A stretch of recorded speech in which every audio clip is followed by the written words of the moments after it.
Unsung Murder Ballads is a true crime podcast, and as such, we will be discussing topics that are disturbing, graphic, and often violent in nature. So this is not for children under the age of 13. But you know this because you did start playing this episode. So here are some things you might not know about us. We are going to be critical of mistakes made by both criminals and law enforcement. We're going to express our views on things that you might not always agree with. We will occasionally go on an off-topic tangent. And we're going to use dark humor to express ourselves now and then. So if you're easily triggered, this might not be the podcast for you. However, if this is your cup of tea, then raise your pinky finger while you sip and join us for this week's horrific case, you sick bastards.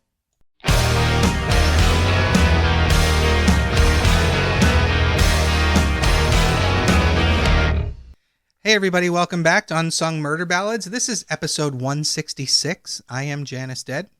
And I'm Joyous Dead. All right, so tonight we have 3 short cases, which we normally call a bite-sized murder, so we're back for that. Yay. Hell yeah. The difference being that I'm going to tell you all 3 cases, whereas we used to do one for each of us when Jameson was still with us. But I don't see a reason to have you read one and me read 2 if, you know what I mean? Like, the whole idea is you hearing how you react to them. Does that make sense? Personally, I love it when you tell me a story. So, yeah. Right. Love And this has a theme, and it just makes sense that, you know, one of us would present it versus having it divided out, you know? So, I don't know. I figure we'll try it out this way. I believe you, and I trust you. And it's also been 23 episodes or so since we did the last bite-sized murder cases. Wow. And you know what? I've been doing a really good job with my attention span. I'm just going to give myself credit listening to long stories. But I do love a break when I can have a nice, short, succinct one. Yeah, and this one, like I said, there's a theme. And in this case, it's officer-involved shootings. Oh, shit. Okay, well, I'm already fired up. Yeah, Don't worry. this is interesting stuff. So, again, 3 short cases. We'll see how this goes. I don't think this will be a super long episode, but who knows? With us, it could be an hour. Yeah, I might be yelling about this topic when I see Yeah, it's interesting. what we start talking about. It is interesting. So here we go. First one. There's not really going to be a teaser since they're all so short. So on January 24th, 2025, in Fountain Valley, California, Police Lieutenant Mike Parsons responded to an incident that began around 11 a.m. after a concerned community member called the police to report a disturbed man attempting to open a woman's car door. Okay. The woman was attempting to drive away from a middle school, and the man basically approached her car and tried to open the door. And Ew, fuck off. Don't do that. And as she told police, quote, the man appeared to have something wrong with him, unquote, as he ran up and began pulling on her door. What do you mean by that? Well, it's a behavior, and you'll understand why in a bit. Okay. Now, keep in mind, I did watch the officer body cam footage of the once they arrived and had interactions with this guy. He was definitely not in his right mind. Whether it was drugs or mental illness, I don't know, but he clearly wasn't in his right mind. So this man was eventually identified as 26-year-old Ocean McClintock. And I have to say, this name is like the word ocean, but it's an S instead of a C. So I'm assuming it's Ocean, but it could be O'Shawn. O'Shawn? It could be O'Shawn. Exactly. It's weird, but it's a really cool But name. with no apostrophe. Correct. It's kind of cool. I'm not going to lie. It is a cool name. And McClintock gives Irish Scottish, so it could be pronounced completely different. Right.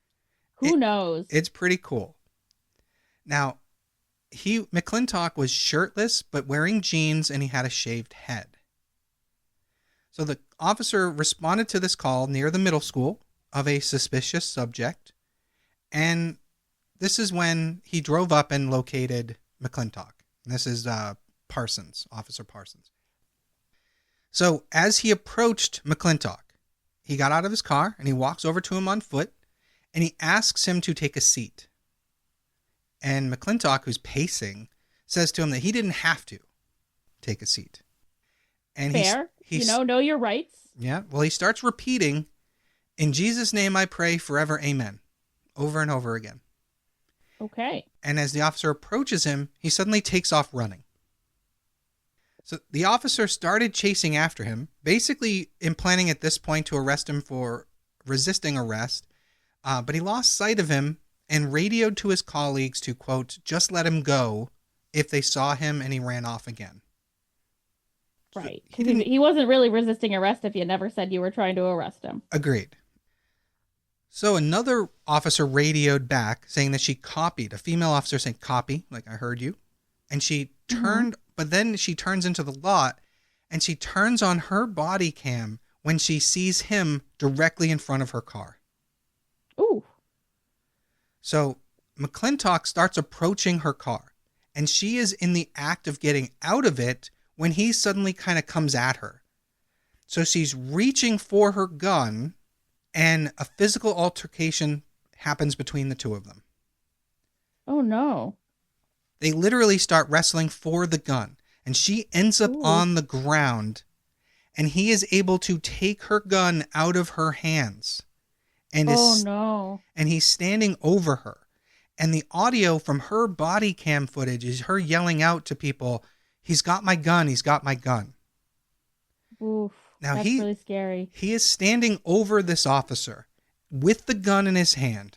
And he is repeating, you're saved in Jesus' name forever. So she starts backing away, asking him, don't shoot me, please. But he starts pointing the gun at her. Oh, no. It's at this point that a male officer comes running towards this commotion. Now, it's not clear if this is the same officer or a different one because this is happening not too far from the police station. Because later they're going to say that this female officer and this male officer were never identified, so I'm left believing that it's not the guy from the beginning. Gotcha. So he comes running over for the commotion, and at this point, because of the distraction of him, McClintock looks away, and the female officer takes cover behind a nearby vehicle, which in the body cam footage looks like a UPS truck or a post office truck. And the male officer is demanding that McClintock put the gun down. McClintock refuses to listen to him, and he gets in the driver's seat of the female officer's patrol car. Oh, no. And as he's closing the door and about to drive away, the male officer makes a decision and he fires multiple shots into the vehicle. Oh. It is unclear how many times McClintock was shot because they never reported that exact number. I don't think he should have been shooting. First responders arrived on the scene and they were able to take McClintock out and they started doing CPR and first aid services on him, but he was pronounced dead soon after. CPR ain't going to do much to a gunshot wound. Fountain Valley Police Chief Rod Cox, horrible name by the way. Like the worst name possible. Rod Cox. So that sounds like a porn star name. It really does. He said the investigation into the shooting remains active to this day and could take a year to conclude since it involved officers. Again, neither of these two officers have been identified publicly, but Jeffrey Alpert, an expert on deadly force and a professor at the University of South Carolina, said that it was extremely rare for a suspect to get a hold of an officer's gun. He says I'm sure it is, yeah. He says he's not sure that the female officer should have taken her gun out of the holster upon being approached that way, especially because she was doing it while getting out of her vehicle, which left her in a very vulnerable situation. Right, and I guess without seeing what way he was approaching her, it's hard to say. Well, I saw her body cam footage, and she is literally getting out of the vehicle while drawing the weapon, and he's on her quick. He was a fast guy, and he had his hands on her gun even before I think both her legs were out of the car, which is why she ended up on the ground so quickly. It was crazy to watch. But basically, they're investigating it because they're trying to figure out, like, why did the male officer shoot McClintock in the car? Like, right, it doesn't make any sense. He wasn't shooting at anybody, but the vehicle itself is a weapon, and he's about to drive away in it. So there's a little. Right, but like, Go ahead. Stealing a car? Why is that punishable by death?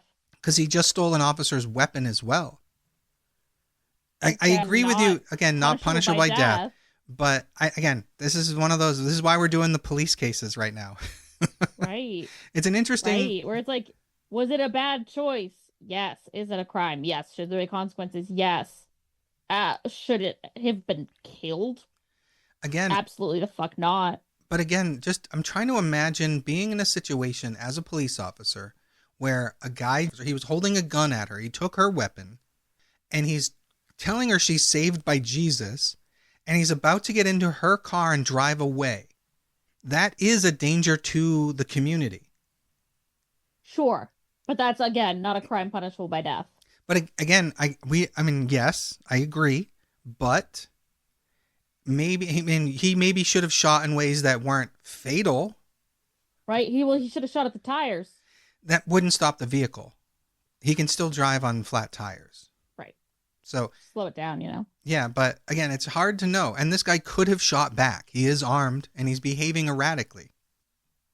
Again, I'm trying not to defend it too much. I'm really playing devil's advocate.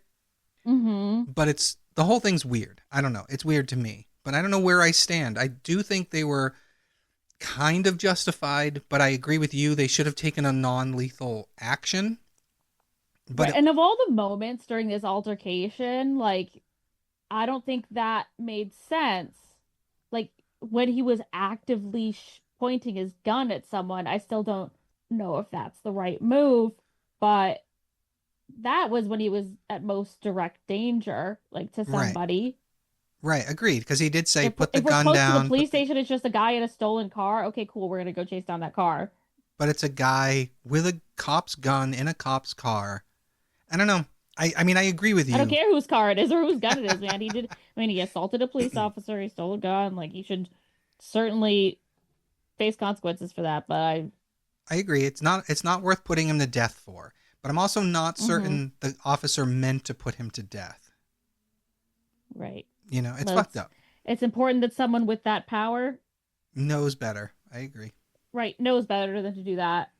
I mean, if this was a perpetrator doing that with a gun, oops, I didn't mean to kill them with the gun. Right. I know exactly what would be saying. Agreed. So yes, that's the first case. Very short one. Are you ready? Well, I look forward to seeing what the outcome is. I know it's just going to be the no consequences. Yeah, I don't think there's going to be consequences. I think they would have made that decision by now, and that's why they're not publicly saying it yet. Right. If it was even publicly said, we would have known if they were, like, suspended. Yeah, right now they haven't even identified them. So I don't think anything's going to happen. Yeah. Right. Congrats. Cops murdering another civilian. Great. Just wait. We got 2 more to go. Great. You'll be less angry at these, I think, but here we go. All right. Well, you know what? I'm glad we're at least here and we're calling it what it is, which is murder. Agreed. That's exactly what it is. And some people will say it's like whatever in the line of duty or like a casual. No, this is murder. This is murder. And the reason I'm not calling it whatever in the line of duty was because you're 100% right. There were other options. I just don't know. I stand by. I wasn't there in that situation. I may have also pulled the trigger. And I would expect to face consequences for it. That's all. Mm-hmm. So. Not if you're a cop. Right. All right. Second case. A deputy on June 23rd, 2025. So these are both recent cases, which is cool. He pulled over a woman named Rihanna Hardin because she ran a stop sign and nearly hit a car in doing so. Oh, dear. So the officer, after pulling her over, which, by the way, she pulled into what looked like somebody's driveway, like right up against as the headlights facing a tree, which I thought was really weird. Mm-hmm. And I don't know if she lived there or not, because that was sort of the impression I got. But he pulls her over, and as he's walking up to the car, he notices that it's like full of clothing and junk, and it looks like she's living out of the car, right? And again, all this is on body cam footage. So that's what it sounds like. Yeah, that she's living out of her car. Yeah, that's the impression I got. So Hardin initially gave the deputy a false name. He asked her for ID, and she's like, "Oh, I don't have my ID on me. My name is this." And then she pulls out her phone, and she shows him a photo of her quote unquote ID. And he's looking at it and he's like, that doesn't even look like you. Let's try this again. Right? So at this point, he's got her. Yeah, like Yeah. can you do that? Like ask someone for their social and look it up? Like Well, he I takes wish I her. could say I don't know my social. I have mine memorized, but that's the military, I think. But so Yeah, he, I know mine, but some people don't, you know. yeah. So he takes her out of the car and he's sitting at the back of the car and she's trying to like give him some bullshit reason as to why she gave him the wrong name.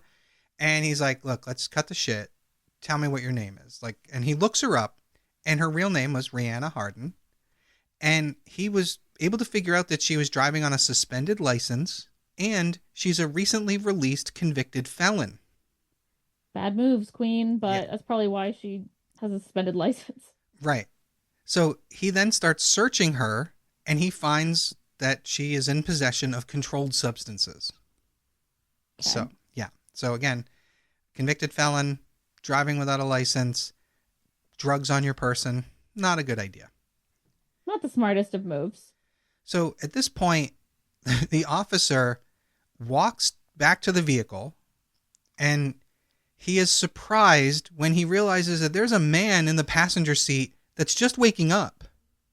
Oh, been there the whole time. He's been there the whole time. He literally even says to him, have you been there the entire time? And he's like shocked Yeah. because that's how trashed her fucking car is.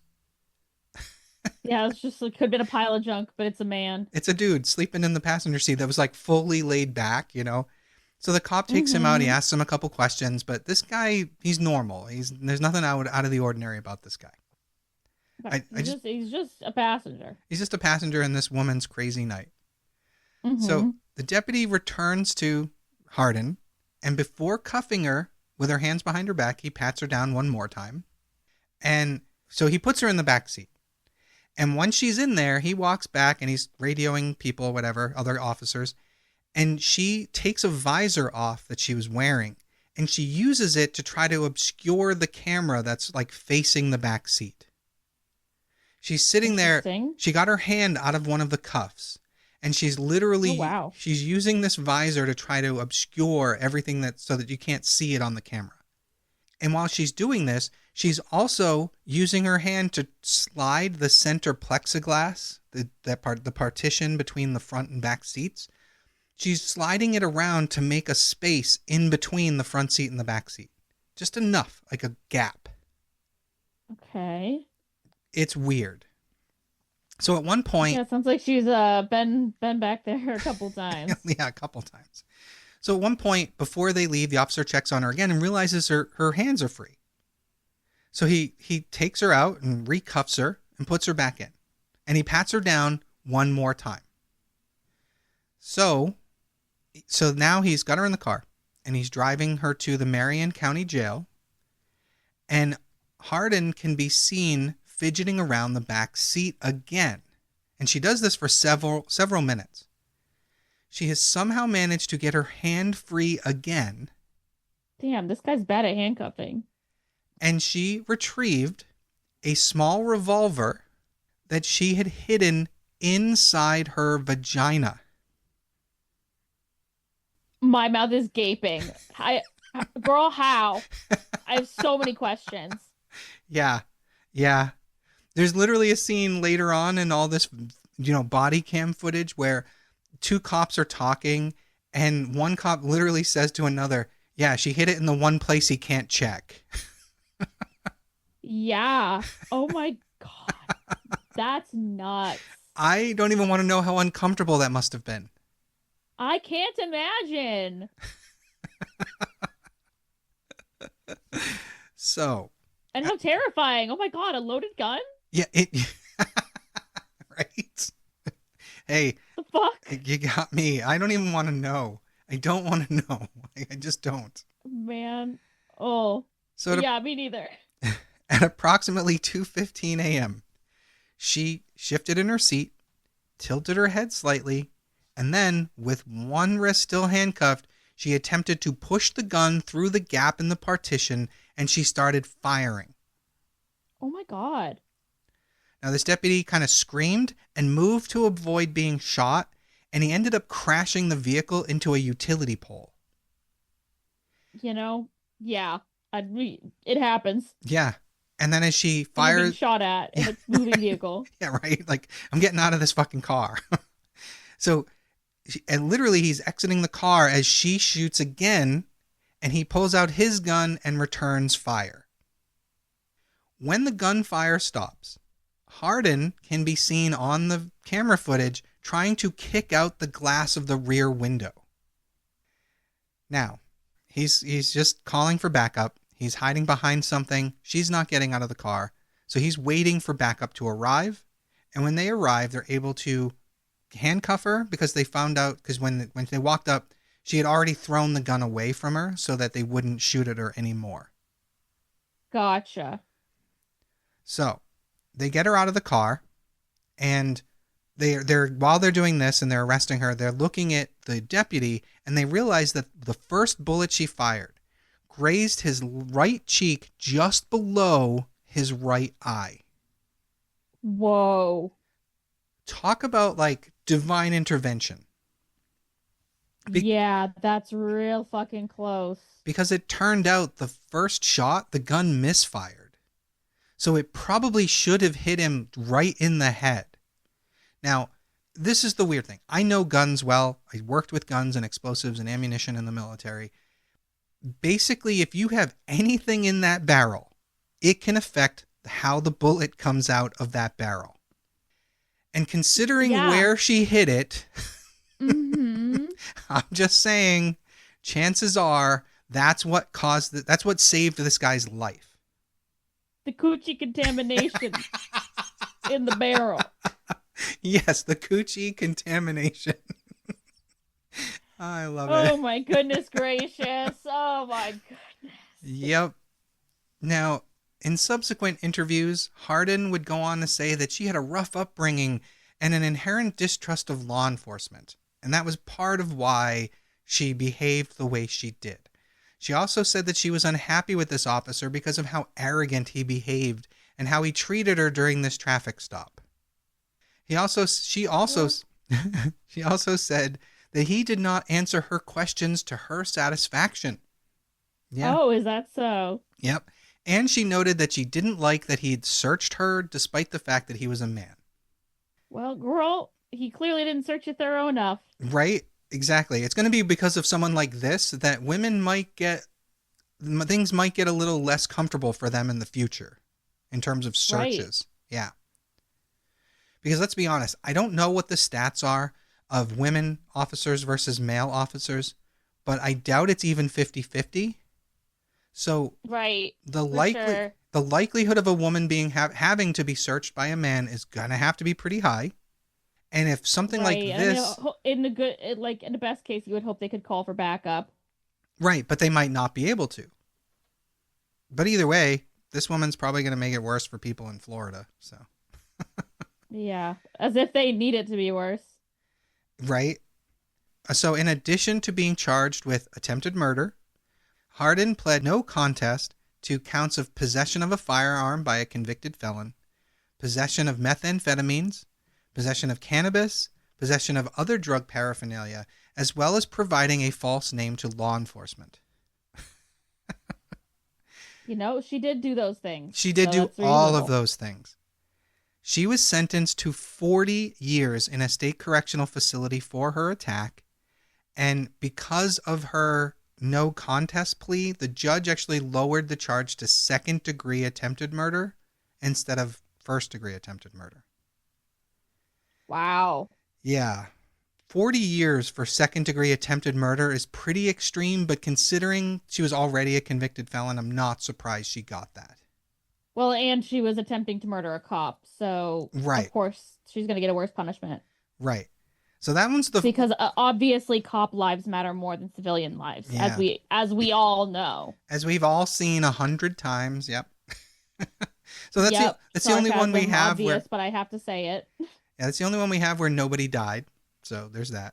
I'm glad nobody died. That's the best case. And girl, what a dumbass. I just couldn't leave it out because of where she hid the gun. Oh no, that's fucking crazy. I did need to know that was possible. That's fascinating. I'm just, again, I don't want to know how much pain and discomfort she was in trying to walk however far she had to walk from the car. I'm assuming she hit it in the car before he got her out of the car. Right. Or unless she was driving around like that. That's what I mean. Like, unless that's how she always carries it, right? I don't know. But I'm just Googling how small a revolver could be. Right. The 22 would be the smallest pistol. It doesn't say what type of pistol it was, unfortunately. But well, I see some pretty little ones. yeah, there's some small ones. But a revolver. So little. I see how this could fit, but no way it could fit comfortably. Well, again, I don't think most things. That's my evaluation. I don't think most things go into there comfortably. Let's be honest. Not things with that many pointy edges, that's for sure. Right, that's what I'm saying. It's fucking weird. All right. But, ask any ER doctor. They'll tell you what people put in places they shouldn't. You know what? That's 100% true. I remember watching one of my best friends as a kid get Skittles stuck up his nostrils. So, the human need to put things in holes has no limit. I just remember watching him struggle to get it out. That was the funniest part for me. Yeah, that's horrifying. I can't imagine. Yeah, it was hilarious from my end. Right, no, it was hilarious for you, but I'm just thinking about not being able to breathe. There's Skittles up my nose. I would hate that. He did get it out, so that was good. He didn't have to go to the hospital. Good. All right. So last one. On Monday, May 16th, 2022, police received a call about a suspicious vehicle, a black Chrysler with fake license plates, blocking a driveway in Benton, Kentucky. Body cam footage from a deputy showed a rifle in the back seat, which would later be confirmed as stolen. So the police eventually tow this vehicle away. But as law enforcement officers are looking at it, one of them that's involved believes that the key to this car was being held by 30-year-old Gary Rowland, and that this guy was most likely in the apartment where that car was parked. Now, Rowland was wanted on multiple active warrants and had an extensive criminal history. Callaway County Chief Deputy Jody Cash had been tracking Rowland's phone as part of a federal narcotics investigation. So, while they're outside this place, he warns everybody that Rowland had told him at some point in the past that Rowland himself would rather have a shootout with police than go back to prison. So dear. Yeah. So this guy's been tracking his phone. He's pretty sure he's here. They had this vehicle with the rifle, stolen plates, fake plates, whatever, and they're going in to get him. So as a result, the police were ready for a standoff and possibly a shootout. But luckily, this never happened. Good. They were able to get into the building and arrest Gary Rowland that day, and they took him into custody with no issues, which kind of threw everybody off. Yeah, that threw everybody off. So again, a lot of this I watched on police body cam footage, and I think we mentioned it in a previous episode that I was watching a lot of that as part of my research, which is what led me to these 3 cases. So It's funny how that all works out. But on this body cam footage, you can see as they search him and they kind of sweep his waistline and they cuff his hands behind his back. Another officer, as they're bringing him out to the vehicles outside, they also are seen searching his back and stomach, and they saw what looked like a bulge in his sweatpants pocket. So the officer... Something in your body? You're just happy to see me. That's my pistol, officer. Yeah, all right, if that's what you call it. So this officer reaches into his pocket and he removes a pack of Marlboro cigarettes. So okay. Reasonable bulge. Right. So again, they're escorting him out to the car, and Rowland made a comment that if he had known the police that were coming, he would have shot them. Okay. Yeah. We did know that. Correct. But this time he's basically telling him straight up. So at this point, as they're putting him in the car, no one searches him again. They just put him in the car. So the plan initially was to take him straight to the jail after his arrest. But he told these deputies that he wanted to talk to them He knew he was willing to give up names of local drug dealers. So instead of bringing him straight to jail, they decide to bring him to the police station where they can interview him. And as they get there, they examine the contents of his pockets. Okay. Keep in mind that they, to my knowledge, and I might get to it later, but they do not do a very thorough search of this man. What an interesting choice for them to make. Well, he's cooperating. You know, he's... Yeah, So basically, as they search his pockets, they find some scratch tickets. And again, they do like swipe their hands across his waistband, but that's the best you get. So they're sitting there shooting the shit with him as they walk into this interrogation room. And Roland asks if he can speak to his girlfriend. And a deputy named Bowman replies, I don't know about your girl, but I can definitely get you something to drink. okay. It's a weird, this whole thing is weird. So It is weird. So he's in this interrogation room with deputies Bowman and Cash, the guy, the one in charge of the federal drug investigation. And despite the fact that he is now in custody, he is sitting there with 2 weapons on him. And oh shit. a gun and a knife. Are they in his butt? No, they're in his pants. They just keep missing them. Yeah. Wow, these guys are bad. How do you miss that? I guess I've now seen that there are teeny tiny guns, but also like, come on, you guys. They've literally missed them each time. They didn't even put him through a metal detector? Nope. What are we doing? Well, they're not processing him for arrest yet. That's part of the problem. Oh. Yeah.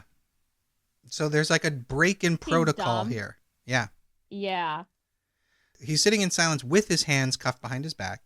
And then within a few minutes, the door opens and Cash and Bowman walk back in. Now, Bowman tells Cash that Roland wants to talk, but he wants to have a cigarette and to call his girlfriend. In the interrogation room, Bowman asked Cash to grab the handcuff key. And Cash just kind of tosses it to him. And Bowman walks over and he removes the handcuffs from Roland so that his hands can come around to his front. And he cuffs his hands in front of him instead of behind his back. Okay, but now he's going to grab his gun. Well, Cash is seen going in and out of the room, grabbing drinks and a cigarette for Roland. And then they all go outside so he can have his smoke. Okay? So they're outside. Mm-hmm. And before they go out, this is important to note. Roland is wearing sweatpants. And both legs are all the way down to his ankles when they leave the first time. Then when they go out for that cigarette. He's pantsless. No, his pants are up. His waist is at his waist. But the cuffs at his ankles are all the way down at his ankles. He's wearing them like normal pants. Like, yeah. He's wearing them normal style. Correct. Normal sweatpants wearer. Okay. Yes. So as they go outside, Bowman tells Roland, we're going to step out front. Do not try to run. And Roland says, okay. So one of the things that Roland does while they're out there having a cigarette is he like bends down. And like when he puts the cigarette out, he's bent down on the ground for a little bit. He's like crouched and he's finishing it up and whatever. But they don't think much of it because he's still right there. And when they go back inside, one of his pant legs is pulled all the way up to his knee. Okay. So you got one where the leg goes down like normal, and now the other one is all the way up to his knee. But nobody notices anything untoward about that for some reason. I don't know. Maybe I had to scratch his leg. I don't know if I'd think much of it either. And again, I think part of the reason they are so relaxed about this is because they're sweatpants. You can't really hide much in sweatpants. So they probably aren't really thinking anything that he could be hiding something. Right.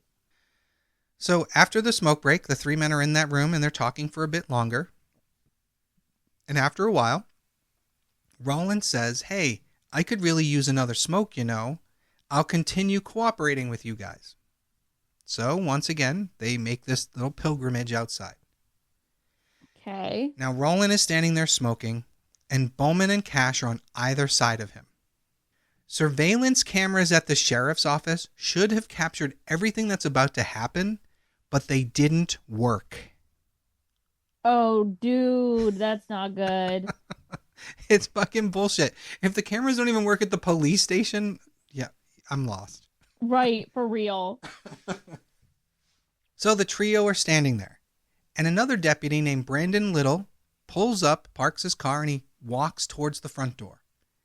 He had barely entered when Roland suddenly took out the pistol he'd been hiding and fired a shot. Oh my God. Jody Cash went down, and Detective Bowman started running as Roland moved into a shooting position, meaning he's probably crouching and balancing his elbow on his knee to give him more stability. Right. Roland is firing at Bowman, and Bowman trips on the sidewalk. He falls. Oh no. And Deputy Little comes running out of the building, gun drawn, and starts engaging Roland, firing at him as he's yelling verbal commands of drop the gun and don't move. Now, Roland tried to get up and run, and he's trying to run towards the roadway as he's pointing his gun at Little. But Little and Bowman are returning fire, and Roland fell in the parking lot near the curb. However, Roland stands back up and tries to flee, but he starts falling again in the grass, and because at this point, no one's letting him get away. They're all shooting at him. Right. So at this point, other deputies are involved, and they're all covering each other as they move towards Roland, who's laying on the ground. He's still holding the gun in his hand, and deputies are quick to take it away and toss it a good distance from him and call emergency dispatch. Jody Cash was dead at the scene. Oh no. And Roland was being held on the ground, injured from multiple gunshot wounds, and officers were saying out loud on body cam footage, "I hope it fucking hurts." Which, if you shot my friend, yeah, I'd probably be saying the same thing. Right. So first responders take Roland into an ambulance where they find the knife hanging from a lanyard around his neck. Okay, how the fuck did they miss that, dude? They only ever swiped his waist and his back. Fucking weird. So autopsy showed that Cash was fatally shot in the chest, and Roland was shot 13 times, including a fatal shot to the head. Okay. Yeah. So the Marshall County Sheriff's Office made improvements that included adding 5 new surveillance cameras to the facility, but no criminal charges were ever filed against any law enforcement agency or officer involved. Makes sense to me. Yeah, I mean, he did it to himself. You know what I mean? Right, he killed someone. He was an active shooter. Yeah, like that. You brought it on yourself. You know, I don't feel bad about this. Not the way we did for OCN or O'Shawn or whatever his name was. Exactly. So in May of 2023, Bowman and his wife, along with Cash's widow, filed a civil suit against the Marshall County and Calumet County Sheriff's offices, as well as every member who had had hands on Roland from the time of his arrest to the moment he entered that interrogation room. Because nobody did a proper search. Right. But including them. Agreed. I mean, this is Bowman, his wife, and Cash that are filing the lawsuit. Bowman, he wasn't there. I don't think Bowman was there until they got him to the interrogation room. Until they were bringing him into the building. Although I do agree, he did one search. I'm sorry, when they took away his scratch tickets. So. Right, so he should have been named in the lawsuit, not the right. What is it, plaintiff? The defendant. I don't know. You're saying he shouldn't have been a plaintiff. Yeah, he should have been a defendant. Right, I agree. But the suit accuses them of not doing adequate searches, which obviously. But as of the most recent article I could find, they are still working out the details of a possible settlement. So it's been almost 3 years now, and they still haven't worked out a settlement. So they probably never will. I definitely feel bad for the guy's family. Yeah. But yeah, that's our case of, that's our most recent bite-sized murder case for God knows how long. Wow. Yeah. It was a spicy one today. It was interesting. I wanted to do something different, obviously. And we haven't done too many police involved things like this before, so I was like, let's have some fun with it. Yeah, interesting to think about, what is it isn't justified, and what's reasonable use of force. And Right. And that's why yeah, I'm very interested. I feel like the first case, I'm very interested to see how that turns out, because there should be consequences, and I don't feel confident that there will be. no, I agree. I don't think there will be. And it was California, so maybe, I mean, that's more of a, like, I don't know. I think that's a state that would maybe hold their police officers more accountable, but then again, we've seen what's happened here in Massachusetts, so maybe not. Right. And we've also seen, I mean, like, the LAPD is like the most corrupt police organization that's ever existed. So that's California too. Yeah, that's true. And it's not that far from where this happened. Yeah, exactly. So Yeah. I don't know if I have much faith. You know what? You're right. I take that back. Yeah, but I still, I laughed because I knew I was going to sandwich the one with the woman and the gun in the middle because I was like, this is just so fucked up. Yeah. Yeah. That one's fucking crazy. But to everything about watching that video, of finding the guy in the passenger seat, the whole time I'm like, I was wondering what it was going to come to. And at no point did I think she was going to pull a gun from where she did. Yeah, I don't think anyone ever expects that. Yeah, that was crazy. Although, I know, Yeah. although you're like, you'd be afraid it would go off while I was in there. It's unlikely to go off, but You're right. I can't think of the mechanism by which it would go off, but I also don't know much about guns. So, so good news is you'd never put it there. yeah, the great news is I'm never gonna do that. Yeah, yeah, So I don't have to worry about it. crazy, absolutely crazy. I love it. Yeah, I'm Yeah. telling you, Yeah. that's why I love true crime. It's so fucking unreal. You know what I It mean? is. It's truth stranger than fiction a lot of the time. It's so much fun. I almost hate to say it that way, but I don't. I love every minute of it. So call me crazy. It's definitely fascinating, and it definitely changes your perspective on what is possible in the world and what Yeah, things you dismiss as ridiculous. that's true. Because yeah, if you'd seen that in a movie, you'd be like bullshit. But now here we are. Right. And it's like, no, actually, shit's crazy. Or like even last week's episode with, Oh the yeah. woman running into the street. Like we wouldn't have believed that. No, like I said, I saw the video footage initially and thought it was bullshit. And then when it showed up again, and I was like, no, that was real. And then she went on to murder somebody. Fucking crazy. Yeah, Fucking nuts. I love it. All right, well, thank you everyone for listening. Once again, I am Janice Dead, And I'm Joyous Dead. and we'll see you next week. Bye.